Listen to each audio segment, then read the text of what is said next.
La direction de la prévention des risques, de la sûreté et de la sécurité de la Tour Eiffel est organisée en fait en deux grandes missions.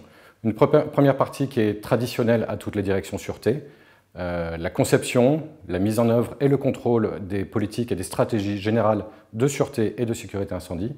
Et la direction générale m'a aussi confié un deuxième segment qui est la prévention des risques, c'est-à-dire le contrôle de toutes les interventions des salariés, de la société et des entreprises extérieures sur les chantiers de la Tour Eiffel. Cette organisation de la sécurité à la Tour Eiffel implique la création d'un lien opérationnel direct entre une multitude d'acteurs qui vont de la BSPP à l'inspection du travail, en passant par la préfecture de police de Paris, la police municipale, la mission Sentinelle ou l'agence régionale de santé.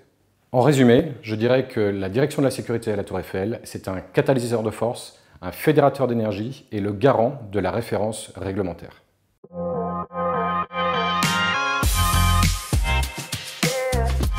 Comme vous pouvez l'imaginer, la crise Covid a eu un impact extraordinaire sur l'activité de la Tour Eiffel et en particulier sur l'activité de la direction de la sécurité de la Tour Eiffel. Nous avons été obligés de passer d'une rigueur procédurière à une adaptabilité sécurisée. Le deuxième constat partagé par l'ensemble des dirigeants est la nécessité d'un engagement interdirectionnel accru.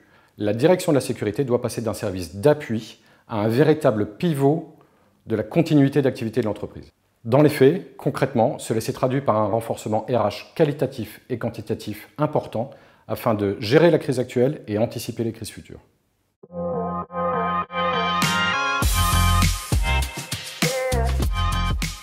Quelles sont les attentes de ce colloque du CDSE? Tout d'abord, confronter les idées et deuxièmement, récupérer les bonnes pratiques qui sont actuellement mises en œuvre dans toutes les autres entreprises.